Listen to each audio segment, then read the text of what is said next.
Necro to collect 3 waves, and oh hey, that's a relic. Some good cash. Right? Easy regeneration. That's the little things that separate the truly great players from the good. You will not see many NA offlaners do that. It's ice.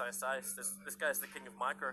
Like, you wanted to StarCraft 2 maybe at the very beginning. He was a Zerg player. He knows how to keep very close eyes on like the macro world. Yep. And it's effectively put Fnatic in a position where they have now locked Tigers in a crease. And sure, Bane, Monkey King, they're outside the base, but what influence are they really putting out on the map when creep waves are just heading towards their towers at all times? Look mid. Yep.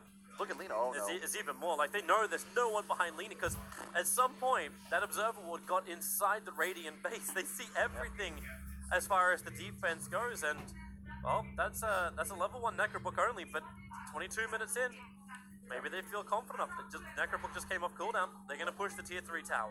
Yeah, why not? There's no real deep push once that Lina's dead. There's no cheap spells. He's gonna buy back because he realizes, look, I'm the only one that can actually shove this lane for free.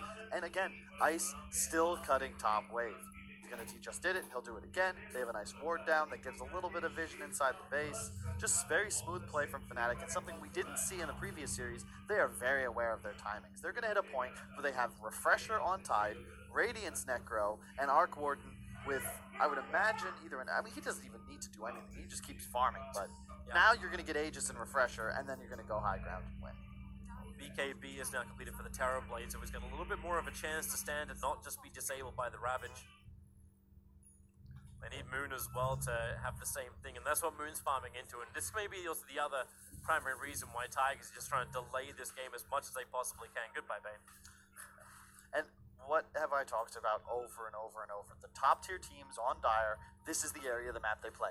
Top Radiant Shrine. You will collect a free kill every minute or two from the supports who are desperately just trying to establish vision. Oh, and it jump up, Roche. Jump down, perfect. With the drag back of the rock, the trees just get destroyed. Jabs is here to ensure the kill, and Monkey King overstayed his welcome. They obviously had already used Reaper Scythe before. Yep. And you can see that line drawn. That was DJ. He wants them to keep playing in this area. There's no reason to leave it.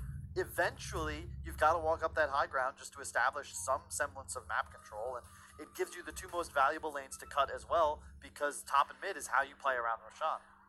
Refresher soon to be finished. As you said, there's BKBs up on nearly every hero on Tigers. However, will that matter? Really, at least against the initial attack, but how long do the BKBs last for? You can just back off, right? Yep. And even having the BKBs doesn't mean you get away from global silence, depending on the time you trigger it. And just look at Abed, man. This Arc Warden hero. The Wolf Creep from Ice, he's done with the catapult shenanigans, so hey, let me give my 2 carries a ton of bonus base damage.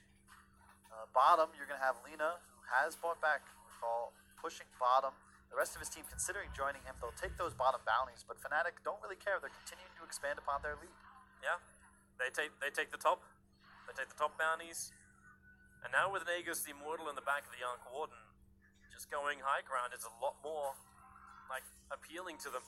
Doesn't matter if Axe gets that perfect combination at the very beginning. Like, as long as it's only the Arc Warden who's copying the damage, you're fine. Yep. And all you got to do now if you're Fnatic is ensure that you kite the BKBs. Don't take some silly fight with like a Ravage that only hits a support, and you're going to be fine. Axe almost finishing his BKB. Both him and Monkey King are actually near identical in the gold, about 150 away each.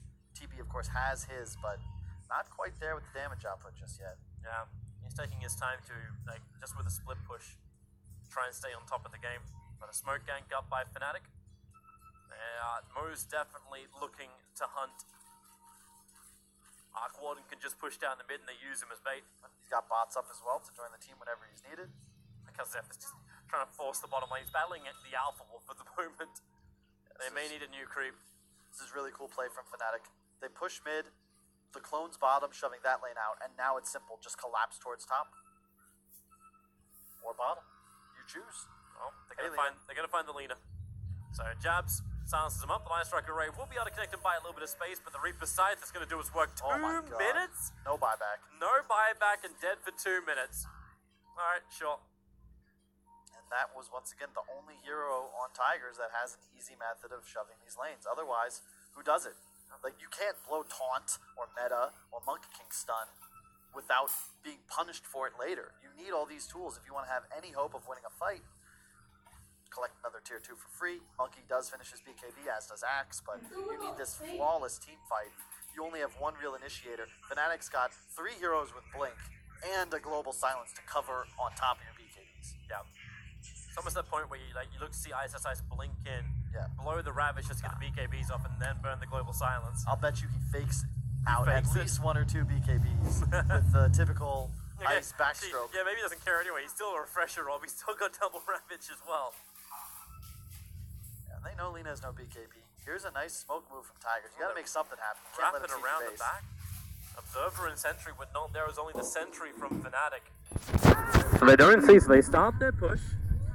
And Arc Warden is very iffy about this. Remember, he's the Aegis carrier, but then wrapping all the way around the back. But Necro still up the hill. They get away. The Ravage. It'll blow out. He'll catch him as well. The jump in. The secondary Ravage. Terrablaze stood no chance. Monkey King at least got the BKB off. But now he's just on the run. The BKB doesn't do anything. And Ice body blocks him. Shoves a melon in his face. And they'll get 3 heroes out of this. 3 heroes without buyback. What a The Lina is flawless still fight. dead from the previous Reaper's side, and this will be a mid lane of Rax. That was just textbook. I mean, the one knockback on Fnatic could be their lack of a captain, but obviously they have no issues playing as a squad. The whole team, very high skilled, very experienced. They draw back once again to that mythical high ground that Dire loves to play on the Radiant side of the map. Ice says, hey, a TP, I'll ravage him. They saw the Monkey King try to cast ult, silence on top of his BKB. He's worthless, the TP's dead. What now, folks? Yep. Really, what now? No Metamorphosis available. You got a BKB, but we're going to walk in point blank range. The only downside for Fnatic at the moment is the fact that Arbet is out of mana, and this is what will force a retreat. But you claimed the melee racks on both mid as well as bottom. It was fast, it was efficient, it was clinical. Yep, surgical. There's no real improvement you could be made to the play of Fnatic this game. They've cut their losses, they've found kills, they've executed their strategy, acquired map control, their item choices are great. They haven't even lost the Aegis. No. It was never under any threat anyway. I mean, you just wait for Ravage, you've got 1 up in 60, a second in 100 seconds. You don't need to try and win the game here, so I expect them maybe just to take Shrine and chill a bit, but you probably could. It's confidence for Fnatic. This is that, we're pretty far ahead. They are 17,000 gold ahead. They have all the vision advantage as well for the fact they've been walking around with a gem. And I love to, the Arc Ward just leaves it at level 1 Necro book. And once again, look at where they're standing. Look at where they're playing. You're going to see every top team, and soon the tier 2 teams figure out once you have a lead on Dire, this is the only area of the map that matters. But let Radiant play bottom. You don't care. You just chill here. Eventually someone, it's like being a trapdoor spider. You just hang out. Eventually a critter is going to come in, give you something to feed on. And if not, you're going to collect 2 bounty runes and Roshan on every respawn. They get rid of the shrine, so there's no TPing in behind the lines. For Tigers, it was a 2-2 rune trade-off. And where is Zephyr off to? Is he hoping to try and snipe out the courier, which is coming out of the base? Because the courier's about to fly over his head. Puts down the observer ward. I don't think the courier saw him. The field of vision's too low. It's nighttime. But you know the next fight's on the way. It's just these really aggressive observer wards for a position of Tigers, which is not aggressive at all. Hey, And Reaper's Scythe, goodbye. Hey, at least it wasn't a full 2 minutes this time around. It's strange though. Typically he plays the 5.